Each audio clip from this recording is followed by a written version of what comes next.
Nah, kita akan mulai dari bicara gerak dalam satu dimensi, ya, yang paling sederhana. Misalnya sepanjang sumbu X, sumbu Y, dan sumbu Z kita simpan dulu. Nah, contohnya, ya Anda belum masuk perkuliahan, ya, jadi sudah dikasih perkuliahan mungkin susah untuk membayangkan, tapi coba saja. Misalnya 5 menit sebelum perkuliahan fisika dasar 1 dimulai, ya, Anda belum sampai kampus ini, masih dari kos, ya, masih dari kos-kosan. Kemudian ini lokasi kampus kita ada di Ring Road Selatan, ya, di ujung Ring Road Selatan. Nah, ini tempat-tempat kos yang paling murah biasanya ada di sini seberang Ring Road-nya. Ya. Kalau yang di sini golongan mahal ini biasanya. Atau mau ke utara lagi lebih murah juga bisa. Ya.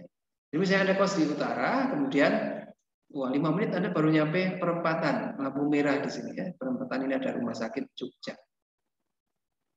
Rumah Sakit RSUD Wirosabah. Ya. Nah, jarak dari rumah sakit sampai kampus adalah ini jaraknya. Kita lihat di Google, ya. Anda di sini ini 0.0, ya. Jaraknya kira-kira 1100 meter. Jaraknya adalah jarak titik akhir dikurangi titik awal. Titik awalnya di perempatan, ya, 0. Titik akhirnya 1100. Maka kalau Anda berjalan dari lampu merah ini sampai kampus, Anda melakukan yang namanya perpindahan. Kita lambangkan sebagai delta X. Perbedaan jarak di satu dimensi. Ya, delta X-nya berapa? Ya, delta X akhir 1100 dikurangi X awal 0. Jadi 1100. Ya. Pada saat T0 second Anda benar-benar tepat di berada rumah sakit. Ya. Ternyata sampai sini Anda memerlukan waktu 120 detik, ya, atau 2 menit ini, ya, 2 menit 1,1. Pada saat T0 Anda tepat di depan rumah sakit. Pada saat T120 second Anda sampai di depan gerbang kampus, ya. Maka selisih waktu tempuh ini kita sebut besaran delta T, ya, selisih waktu delta T. Tadi ada delta X, kemudian ada delta T. Nah, kita kenalkan besaran baru, namanya kecepatan. Seberapa cepat sih Anda berjalan ke sini? Kita sebut sebagai kecepatan rata-rata, ya, V average.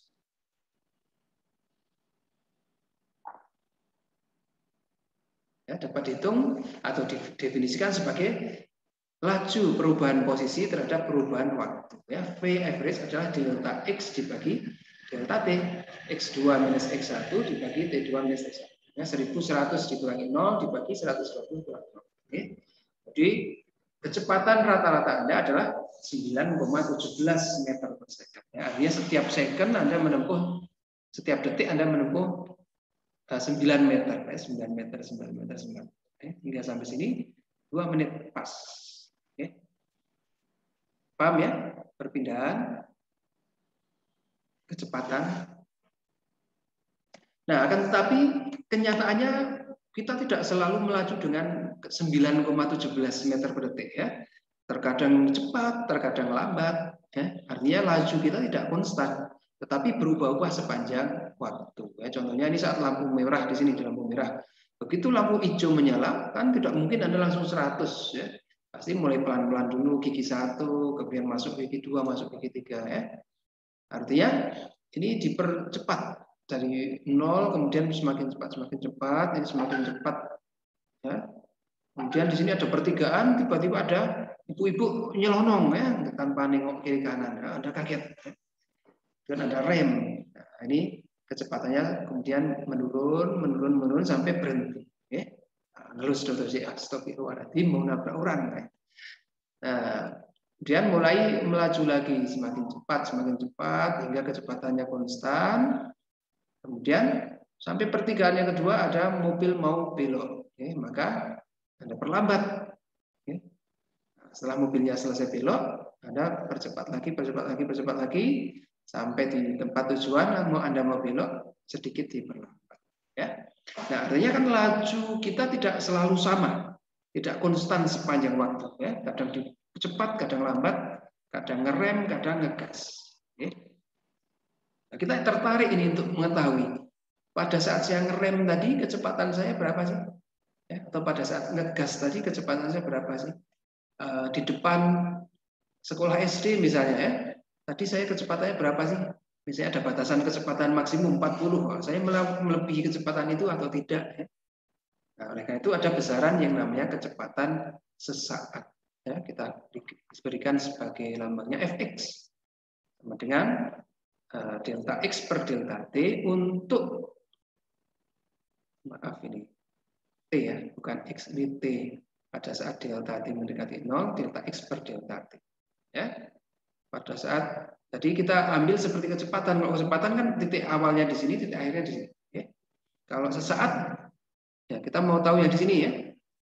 Titik awalnya adalah di sini, titik akhirnya adalah titik awal tadi plus delta t, di mana delta t-nya sangat kecil, mendekati 0. Ya, 0,0001. Nah, ada hitung kecepatan ya. Delta x per delta t untuk delta t yang sangat kecil. Ya. Maka kita bisa sederhanakan penulisannya menjadi turunan seperti ini ya. Dx per dt. Atau turunan pertama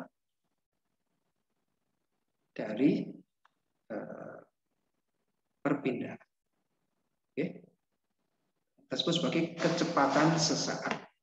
Px. Oke. Jauh ini bisa dipahami? Insya Allah bisa, Pak. Insya Allah bisa, Pak. Oke. Nah, secara grafikal kita bisa lihat seperti ini. Oke. Ini contoh grafik perpindahan X terhadap waktu. Ya. Jadi saat 0, jarak saya menempuh jarak 0. Saat 1 detik saya menempuh jarak 10 meter. Ya. Saat 2 detik saya sudah menempuh jarak 70 cm. Saat 3 detik saya sudah menempuh jarak 175 misalnya. Ya. Saat 4 detik saya menempuh jarak apa ini? 300. Saat 5 detik saya menempuh jarak 400 ya. Misalnya seperti itu. Ini adalah grafik antara X dengan T. Oke. Maka yang dimaksud kecepatan rata-rata tadi adalah Anda tinggal ambil nilai terakhir ya. Nilai akhir dikurangi nilai awal ya. Jadi X akhir misalnya V rata-rata.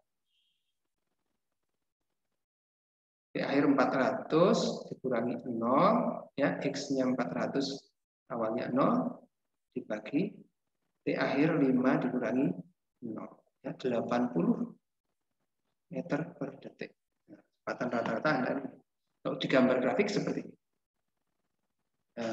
Ya. Nah, kalau kecepatan sesaat bagaimana cara ngitungnya? Ya kita perkecil delta T-nya. Oke. Saya ingin tahu kecepatan sesaat saya di depan pos Putri tadi ya, mau ngelingkuk sedikit ya. Sebentar ada siapa yang di sana. Oke. Maka di sini nih di posisi 1 detik kita persempit dari yang 5 tadi saya turunkan menjadi 3 ya. Maka delta T-nya dari awalnya 5 saya turunkan delta T-nya menjadi 3. Jadi posisi awal di sini, posisi akhir di sini. Oke. Jangan pos Putri lah ya, ini sekolah ya. Di depan sekolah TK tadi saya melebihi kecepatan maksimum atau tidak? Kalau melebihi saya akan kena denda, ditilang. Maka dilihat di sini. Kita persempit delta T-nya ya. Titik akhirnya adalah 150, titik awalnya adalah berapa nih kira-kira? 10.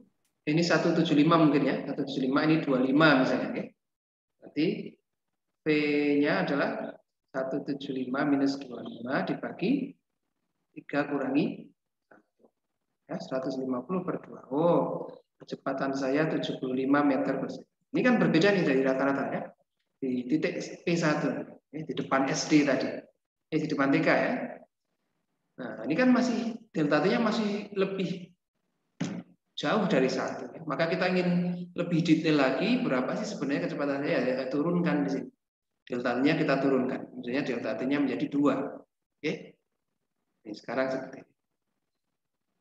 Ya, X2 adalah 80 misalnya, X1-nya adalah 25. Oke. Maka 80 kurangi 25 dibagi 2 kurangi 1. Oke. 55 per 1. 55 meter per second. Oke. Kelihatan nggak? 55 meter. Oke. Ini kan semakin berbeda ya, kecepatannya semakin mendekati nyatanya. Oke. Nah, kalau mau benar-benar tahu di sini, ya delta T-nya kira-kira sama dengan 0 ya. Kira-kira delta T sama dengan 0, mendekati 0 berapa? Oke. Nah, ini berubah menjadi awalnya busur ya. Ini menjadi sebuah tangan terhadap grafik. Ya, tangan terhadap grafik. Kita bisa lihat di sini kecepatannya adalah 40 meter per second. Oke. Itu secara grafikal, pembahasan secara grafik terkait kecepatan sesaat. Ya.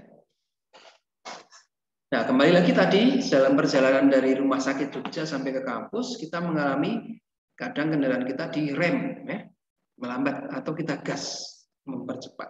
Ya. Nah, ada besaran baru, ya, besaran seberapa besar sih perubahan kecepatan Anda terhadap waktu. Ya. Kita sebut sebagai percepatan. Ya. Nah, seperti halnya tadi kecepatannya ada average-nya. Average ya tinggal perbedaan kecepatan dibagi perbedaan waktu. Ini menjadi percepatan. V2 min V1 dibagi V2 min V1. Ada juga nilai rata-rata di mana limit delta T mendekati 0.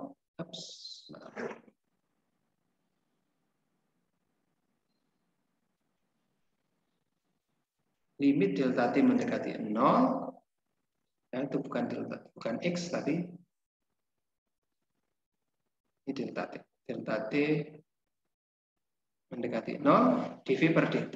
Oke, delta V per delta T. Maka menjadi dV per dt. Ya.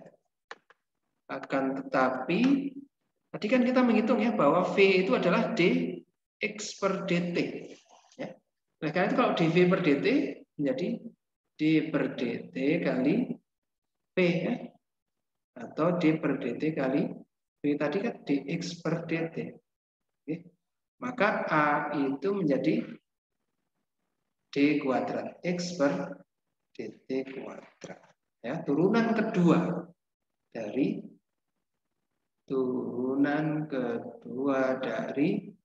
perpindahan.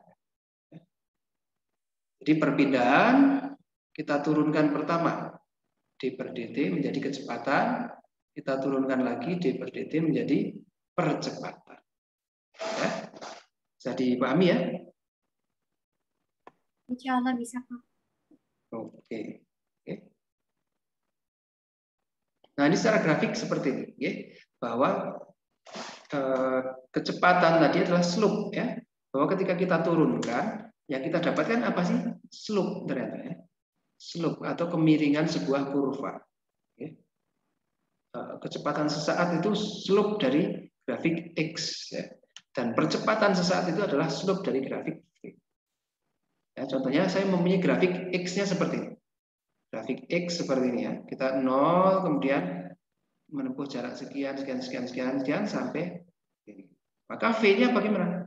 V adalah dx per dt, kemiringan dari grafik ini ya. Nah, ini kemiringannya awalnya 0, kemudian semakin miring ya. Awalnya 0, kemiringannya semakin naik. Kemudian ini miringnya tetap. Nah, miringnya tetap ke sana. Miringnya tetap. Kemudian miringnya semakin landai. Nah, menurun, semakin landai hingga di sini 0, tidak miring sama sekali. Nah, semakin landai 0 kemiringan. Berbalik arah, miringnya berbalik arah, semakin negatif. Nah, ini negatif sampai berbalik arah lagi, positif sampai 0. Dimana setelah itu tidak ada miring. Ya, ini adalah perpindahan. Kita turunkan slope-nya, ini menjadi kecepatan. Kita turunkan lagi menjadi percepatan. Ya. Ini slope ini berapa percepatannya ya? Ini kemiringannya berapa? Dx per dy-nya. Oh, nilai tertentu positif. Ini kemiringannya berapa? Kemiringannya 0. Ini kemiringannya berapa? Kemiringannya negatif. Artinya diperlambat. Ini kemiringannya berapa? Positif, dipercepat. Ini berapa? 0. Oke. Nah, ini secara grafikal hubungan antara S, V, dan A. Seperti itu ya. Bisa dipahami?